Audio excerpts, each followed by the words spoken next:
Alright YouTube, we're going to take this easy peak charger that was not working and turn it into this, a working charger for a little bit of nothing. What's actually wrong with it is the fan's not blowing. So as you can hear, the fan is over here on the side. You can actually feel the air even blowing. So when the fan's not turning, this charger knows it and will not turn on. So this is for a single battery. It can do 2S, 3S. It's got, of course, the ID in it. If you plug in just your regular Traxxas battery that is ID capable, of course. It's a 2S lipo that comes with the Bigfoot 50th anniversary. So I've been charging that with a USB charger, but I don't have a way to store it, and I really don't like it.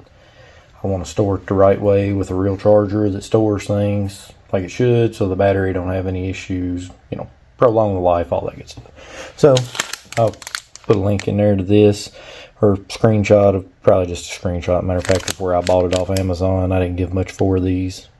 Just two little fans. Make sure you unplug this thing before you get started. That's what you're trying to access, that little fan inside of there. To do that, you're going to have to take out those 4 screws. They have Phillips heads in them.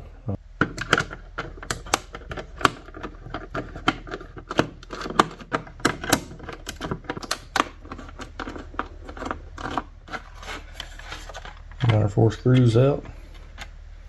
The bottom comes right off. So pull our fan out here. Really simple. You can see the wires been soldered on here. So what I'm going to do is I'm going to cut these wires out here because I know my fan's bad, and I'm going to solder to those, try to put a little heat shrink on them, of course, and shove them right back up in this charger and let it be. I'm not going to fool with it very much. You look at this thing, it's 12 volts, 0.8 amps, 0.9 watts. Make sure I bought the right thing. I'm sitting here telling you what I'm going to do. Yep, 0.8 amps, 12 volts. Brushless. I bought brushless. I don't know if this is brushed or brushless. It don't say. I'm sure it's brushed, but these should be really good. Rosin core, paste flux. Bought that at Harbor Freight. Solder. Pretty sure I bought that at Harbor Freight. If not, I bought it at Hobby Town. It's been so long, I mean, I'm pretty much out, but there's enough there to do what I'm doing. I got my marine grade heat shrink tubing. So I bought that from Harbor Freight. I'll cut these down into shorter pieces. Of course, I probably won't use half of that. You know, I'll cut that one stick in half. That is 1/8 inch. It's 3.5 inches long, which is way more than what I need for those little bitty wires, but hopefully it'll shrink down enough. I'll be happy with it. There we go, 2 halves. Now, I'm gonna cut the wires on this.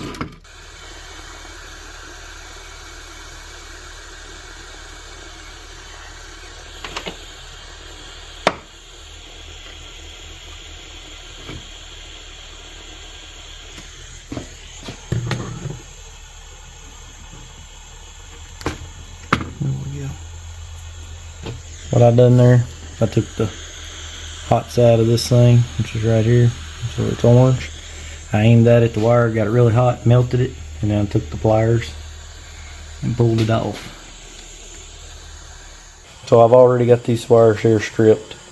Of course, you'll go black to black, red to red, everything should be fine. Then while it's good and hot, grab your pliers, give it a little pull.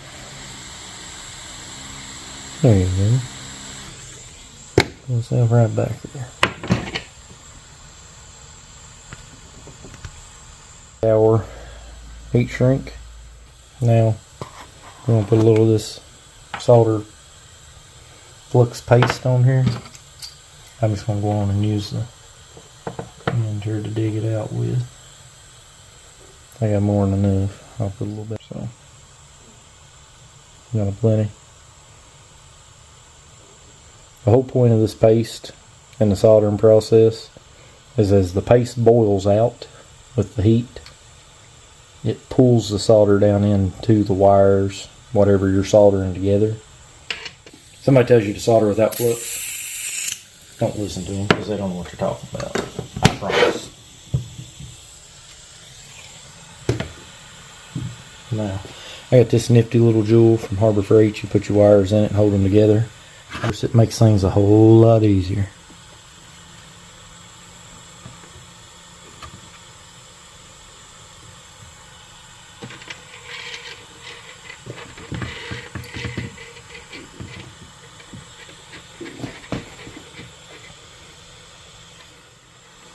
So, I'm twisting wires together here. I went on and put it in the clamp, but I should not have. Feed you some solder on it.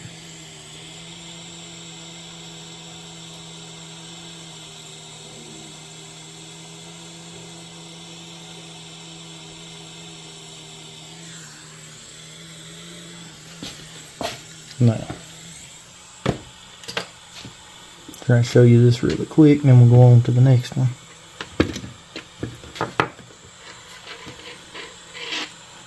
You can see how the wire got a little warm there, but it got the solder pulled right down into it. So those will make a good connection. You can give them a little tug test. They pass, of course. Pretty confident in the solder, especially for what we're using it for. I do battery leads, all of them the same. Heat them up, put a little solder on there, and then if I'm doing a big item, you'll feed more solder on the tip of that soldering needle. Shoot. As you're soldering the wires together.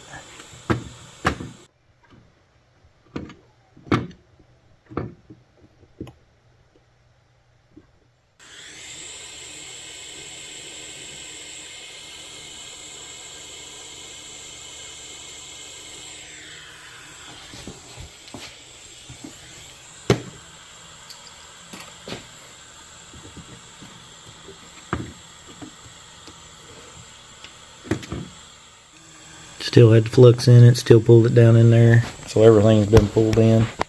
Now we're going to slide our heat shrink over it. Same deal over here, heat shrink over it. We're going to use hot side, of course, coming out of there, blowing that hot air. And start shrinking her down.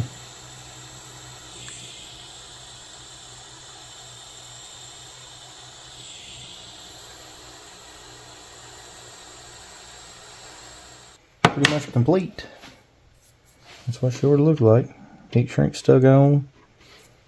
Of course, be careful how hot you grab things. But now we can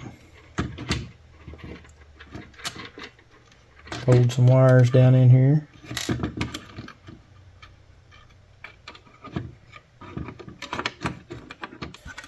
Now we can put our plate back on. Everything's good. 4 screws. It should be good to go. Plug him up and see what happens. That'll be the next thing.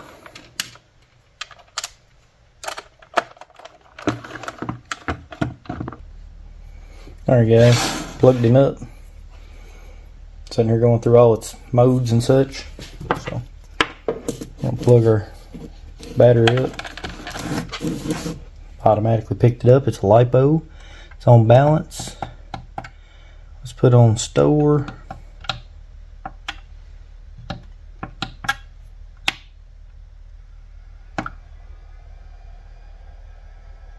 There it goes. It dropped down to 1 amp. I was worried it wasn't dropping down to 1 amp, but you hear it running.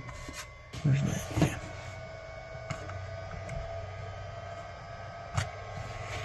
There it is. He's spinning.